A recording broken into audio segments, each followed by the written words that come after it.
Hello everybody and welcome to Storm Reads, and today I'm just going to be chatting about the books that I finished last week. I haven't been reading a whole lot, but I did manage to read four. I had been working on these books, so it wasn't like any that I actually started last week. They're just books that I finished, pretty much.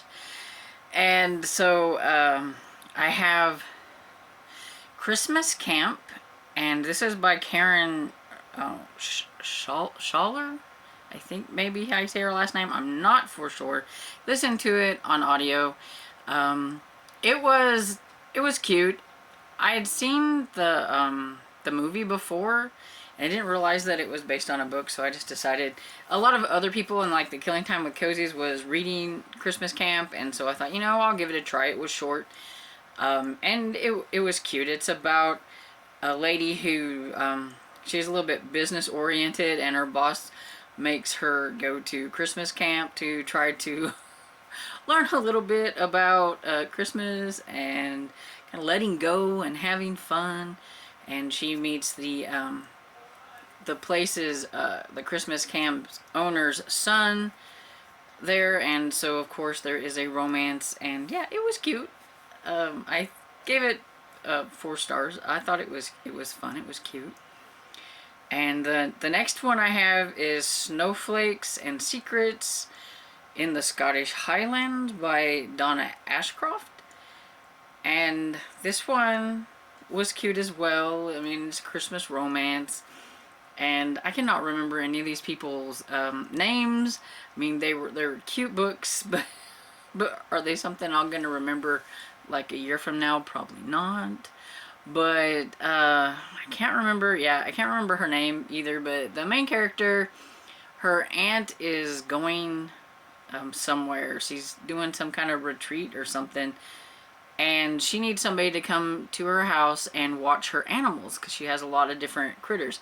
And I mean, we're talking about like goats and turkeys and rabbits, and I mean, she's got a lot of different, not just like a dog and a cat or something like that, though there are those. But yeah, she's got a lot of different kinds of animals. And so she, comes there because she needs a getaway. She was in a car accident and it really messed her up. She was in like a coma for a while. And her brothers are super, super protective of her now. And they don't seem to want to let her do anything on her own. And so she's determined that she is going to do this. She's going to survive being on her own here, taking care of the critters, and away from her brothers. And her brothers are not happy. And she gets there, and things don't go quite as planned. Her flight was delayed, so she actually missed her aunt. So her aunt had to leave before she got there. So she wasn't able to tell her all the ins and outs. So she had papers.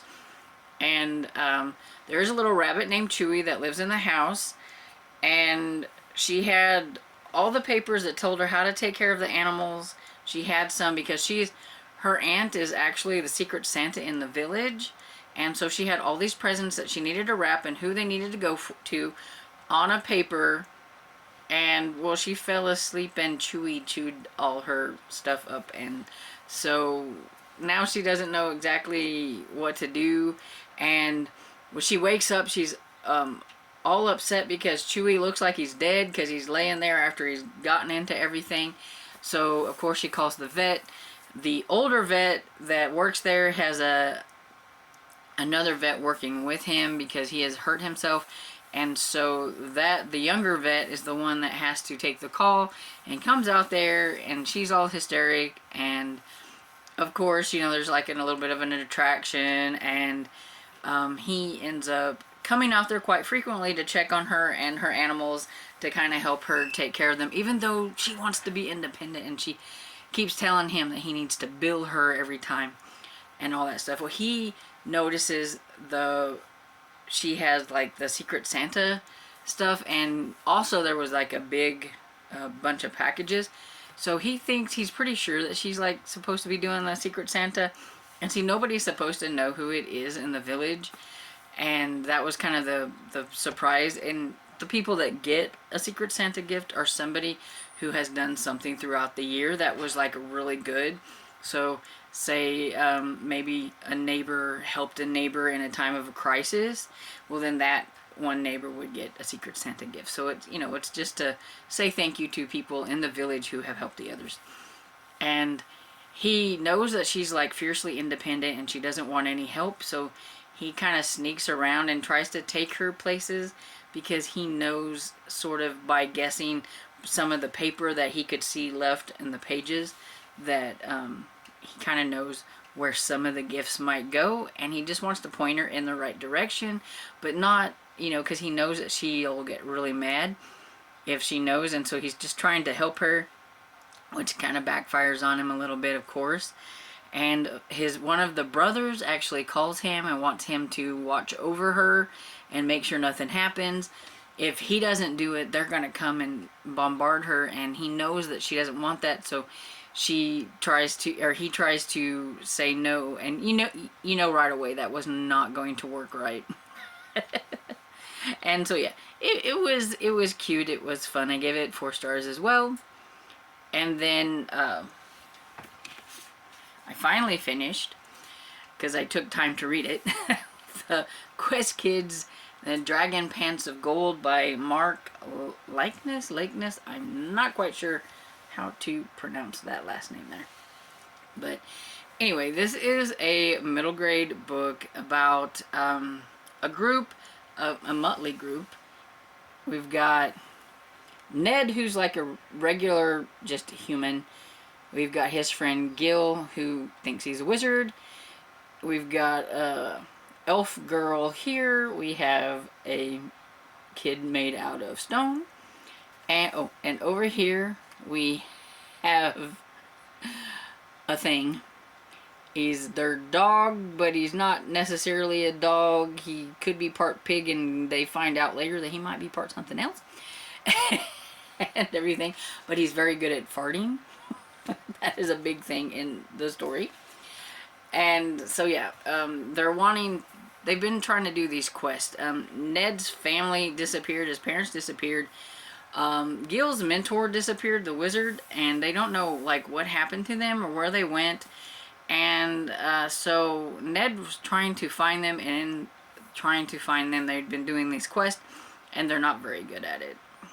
Like, it shows like they actually helped a dragon like burn down a village. Well, there is a quest, and these people want somebody to go and take the pants off of this dragon. They want them to de-pants a dragon, and that doesn't go well either. But while they're there, the dragon says that if they don't find him some gold, that he can make a track pant. He wants a track jacket to go with his track pants, because he had like the sweatpants on, and he wants it made out of gold. And if you don't do that, then he's going to burn down the village. And so that's their quest. Their quest is to try to find this rage beast who is his fur's made of gold, so that they can shave the rage beast and get the gold and try to make the outfit. And yeah, things don't go very well. Yeah, things with the dragon end up differently than you would think, which was kind of fun. But yeah, they have to go through this whole like place, and oh, here's the dragon that's upset because they tried to de-pants him. And there's I don't know where it is in here, but there's a map, like there's an invisible forest and all kinds of like horrible things that they have to go through. And yeah, it was entertaining. I definitely would say, oh, here's the map. Got this map, and they've got this this lake of acid, an invisible forest, and something that has question marks that they're not quite sure what it is that they have to go through. And so yeah, so you got the acid swamp of doom, and oh, the question marks is Vaglandia, where they had these really weird little critters. Anyway, I don't necessarily think that this would be a middle grade book that a lot of adults would like. It's definitely more on the level of children, and definitely made for kids. And but it was still fun. It made me chuckle. I laughed. It has a lot of graphics and stuff in it. Sorry, the sun is not working with me right now. But yeah, so it had a lot of that going on throughout it. I mean, almost every page pretty much had graphics, and it's, to me, it was kind of like almost a mix of graphic novel and regular novel because of how it was laid out. But it was fun. I give it 3 stars, but it was still fun, and I do think that kids would enjoy it. Boys might like it a little bit more than girls, but you know, it really, you know your kids' taste, so you know what they might like. But it was fun, and it's, you know, it's about a group of, you know, definitely a misfit group who have kind of made themselves into a family, and by the end, you know, that's the thing, you know, they would try their best to save each other no matter what was going on, because even though Ned's parents are gone, and Gil's, you know, and the little rock guy Boulder, his parents didn't want him because he wasn't mean enough and things like that, but they made their own little family, and so it was cute. And then the last one I have is Christmas at Holiday House, and this was by Rayanne Thane. I wanted to read another one of hers because I really loved Sleigh Bells Ring last year, which I still enjoyed a lot more. This one was cute, and I really did like it, but I liked the Sleigh Bells Ring one better. But this one is, and I can't remember their names. Why can I never remember anybody's names? So this one is about Abby, and she has a young kid. I think his name is Christopher. He's like 5 years old, I believe, somewhere around there.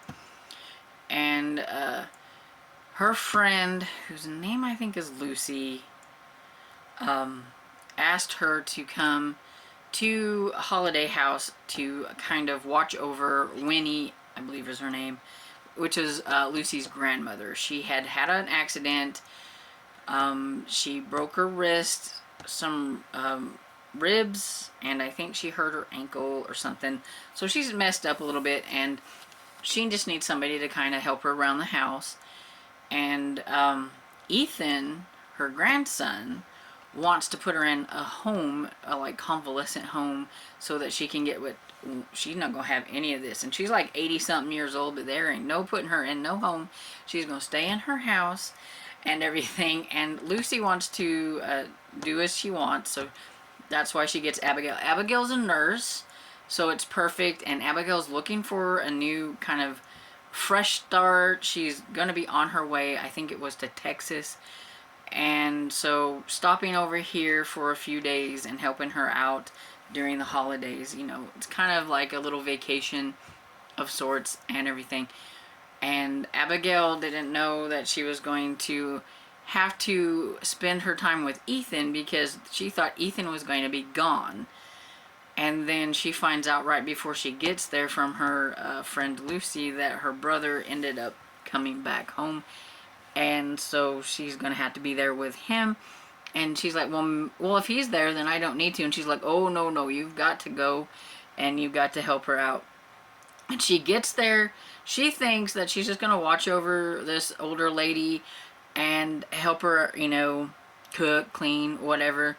And she gets there, and she finds out that for the first time, they are going to be opening Holiday House to the public. They thought it would be a good way to kind of make some extra cash. People have been wanting to see inside Holiday House for years and everything, because they are like this wealthy family, and so they need it decorated for Christmas, and they need it decorated for this Holiday House opening. And, well, she hurt herself. Lucy thought she would probably cancel, but no, she didn't cancel. She just asked Abby to help her decorate. So as she take on this big responsibility, like a lot more than she thought she was going to be taking on, and have to contend with Ethan, who is there every time she turns around, and feelings have happened and all that stuff. And there's also romance with Lucy whenever she's there, because you find out that Lucy kind of has a romance with this guy named Jose, I think. And so there's kind of like two romances in one about the brother and sister. And Ethan was a lot of fun, because he was really good to Christopher, and took them on outings, and took them like sledding and things like that, and it was a lot of fun. So definitely had a lot of Christmassy things happening and winter things, and yeah, it was a lot of fun. I gave it 4 stars. I do want to check out more from Rayanne Thane. I need to start one of her series. This one was like a standalone Christmas, but I know there are some Christmas in some of her series, but I do want to read them in order before I get to those. So I do need to start some of her romance series, because I do like her writing. So far, I've really liked her. She definitely has a sweet kind of, reminds me a lot of like Debbie May Comer kind of feel to her romances, and so yeah, I'm gonna check more out. But those are the 4 books that I read. A lot of Christmas, and I'm kind of getting Christmased out. I did not get to half of the Christmas things that I was wanting to. I don't normally read a lot of Christmas, and I pushed myself to try to read some, and yeah, I learned that I didn't want to read them. I wanted to read other things. I do have one Christmas romance left that I want to read for the category Holiday Romance Readathon, which is Christmas Ransom by B.J. Daniels. I've been working on that for a while. I'm almost done. I'm like 66% or something. So I just need to push myself to read the ebook. What my problem has been is I want to watch everybody's end of the year content. Their best, their worst, their disappointing, their surprising books, their goals, anticipated reads, what they're going to start off, all that kind of stuff, and instead of reading.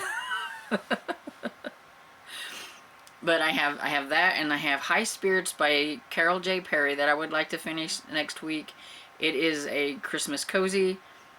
And then I have Brimstone by Douglas Preston and Lincoln Child, which is number 5 in the Pendergast series. I want to finish it up. Those are the 3 that I want to finish before the end of the year. Anything else that I may have going will just roll over. I may start a book that I was going to wait till January to start. I may start it early. Just all really depends on how next week goes. We'll just see. But anyway, the sun. Anyway, that's how my week went. I hope everybody had a very Merry Christmas. And let me know if you read any of these books that I mentioned. What do you think about them down in the comments? And I hope you have a great day and enjoyed this video. And if you did, please give it a thumbs up and subscribe. And I will see you all in the next video. Bye.